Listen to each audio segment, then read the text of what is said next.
میرے اللہ نے اسلام میں عورت کو عزت، یہ ماں کے روپ میں ہو تو اس کے قدموں تلے جنت دکھائی، یہ بیوی کے روپ میں ہو تو اللہ نے فرمایا اعلیٰ درجے کا مسلمان وہ ہے جو بیوی سے اچھا سلوک کرتا،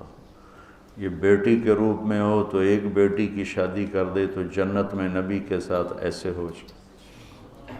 اس طرح میرے نبی نے یوں اشارہ کر کے دیکھا۔ یہ بہن کے روپ میں ہو تو بہنوں کو پروان چڑھا دے، بیٹیاں نہ ہوں، اور بہنوں کو حصہ بھی دے، شادی بھی کرے، رخصت بھی کرے، خیال بھی رکھے تو جنت اس کے لیے واجب ہو جاتی۔ پہلی بیٹی پیدا ہو، پہلا بیٹا پیدا ہو، ہم خوشی مناتے ہیں، دیگیں چڑھاتے ہیں، بکرے ذبح کرتے ہیں، آسمان سے کچھ بھی نہیں ہوتا۔ اگر پہلی بیٹی پیدا ہو اور خامند بھی خوشی منائے اور بیوی بھی، یہ شرط ہے، تو آسمان سے ایک فرشتہ اترتا ہے جس کے سبز زمرد کے پر ہوتے ہیں، وہ اس بچی پر، اس ماں پر ایسے پر بچھا دیتا ہے اور کہتا ہے کہ تو بھی کمزور ہے، جس کو تو نے جنا ہے وہ بھی کمزور ہے، جو تم دونوں پہ خرچ کرے گا اللہ اس کا ساتھی ہو جائے گا۔ بیٹا پیدا ہو تو کوئی فرشتہ نہیں آتا، بیٹی پیدا ہو تو یوں فرشتے نازل ہوتے ہیں۔ تو اللہ تعالیٰ نے عورت کو عزت دی، مقام دیا، ہر رشتے میں، ہر روپ میں اس کو ایک عالی شان مقام دیا کہ یہ کھلونا نہیں ہے،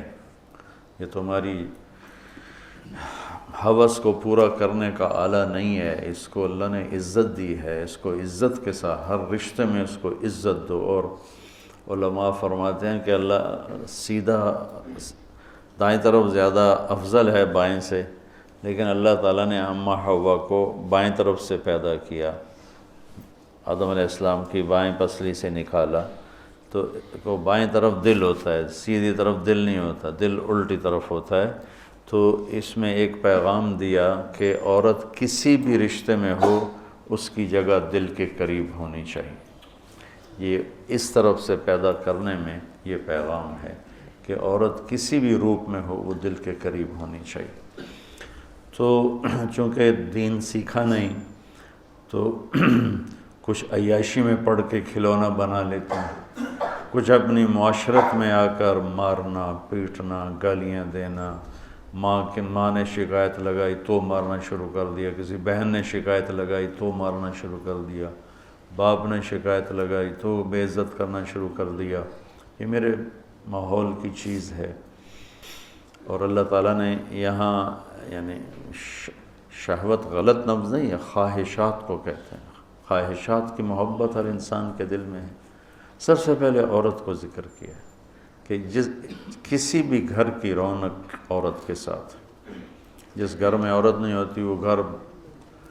چڑیا گھر بنا ہوتا۔ اور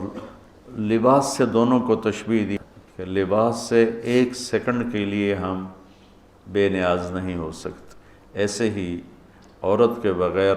اور عورت مرد کے بغیر ایک لمحے کے لیے ایک دوسرے سے بے نیاز نہیں ہو سکتے۔